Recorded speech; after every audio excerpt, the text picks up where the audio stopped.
this video, I'm going to talk you through a directional bias hack that you can use when trading US markets.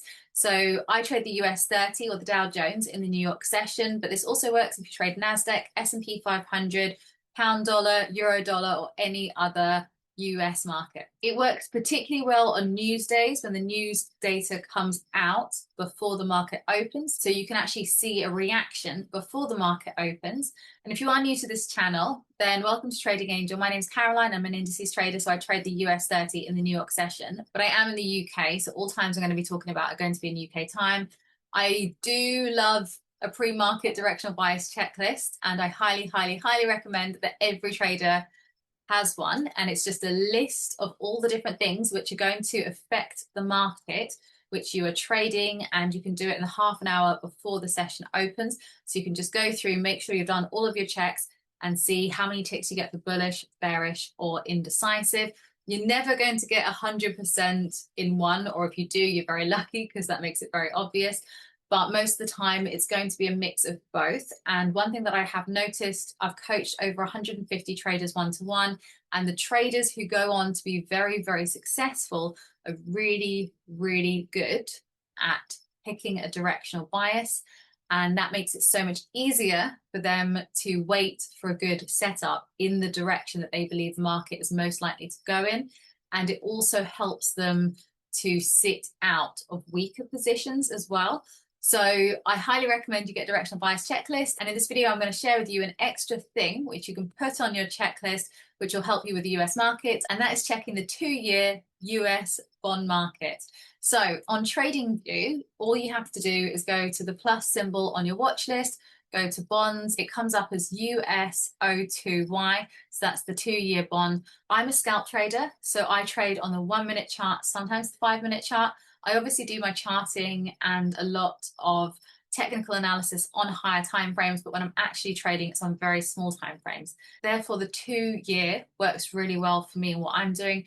But if you trade on other time frames, then you might want to consider that those might be better for you. Also, as I do trade the US 30, I'm going to be talking specifically about how it affects the US 30. And I'm going to be giving you examples from the US 30. So if you trade any other US market, then you want to just double check that it does correlate in a similar sort of way before going on to anything. And as always, I highly recommend demo trading or paper trading any new idea before actually going live. So we're going to use a couple examples. First of all, let's look at CPI. CPI came out in June, and before the market opened, it was a little bit of a mixed bag. Let's just look at the data as it came out. So the data when it came out was CPI seasonal adjustment for May was bullish for the dollar, and therefore it got a bearish tick for the stock market. CPI for May came out again bullish, better than expected. So good for the dollar, not so good for the US 30. So we've got 2 ticks for bearish here, but the core inflation rate came out lower than expected. So when you see something like this, you have to give different weighting to the different pieces of news.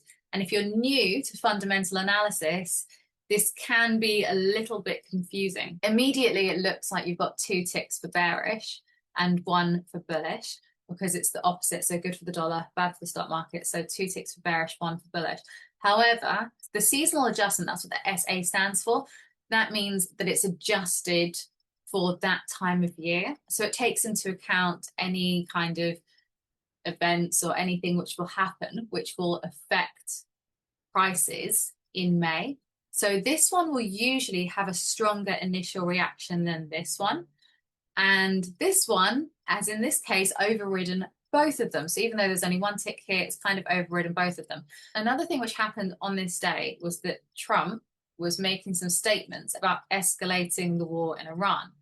And that is also seen as very bearish for the US 30. So anytime there's any kind of uncertainty, that's seen as being bearish for the stock market.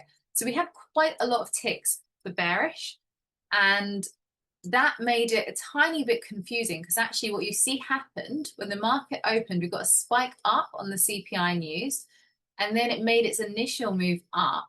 I'm going to just measure that. So it was around 280 points. So a fairly significant move up before an even more significant move down. So when you're looking at that kind of data, you want to see how the market responded to the CPI news. And the little trick is to check the 2-year bond market. How did that respond? Because that is almost your first indication. That's the first place that you can check. So the bond market tends to move before the US 30. So if you want to think about it as a leading indicator for certain pieces of news, you can do, because that will be the place that moves first often. So what you want to see is that higher or is that lower? And then often the Dow Jones will be in the opposite direction. Again, just double check for the market that you're trading if it's not this one. So I'm just going to go onto this now. I'm going to look at how it responded on the 10th. When CPI came out, we saw this huge spike up. There you go, big spike up. And then it started to trade down. So let's just find where it was at 2:30. So at 2:30, it was actually looking a little bit bearish on here. It was a bit lower. And therefore, that actually gave us an indication that there may be a move up initially on the US 30. So at the start of the session, there was actually a slight bullish bias.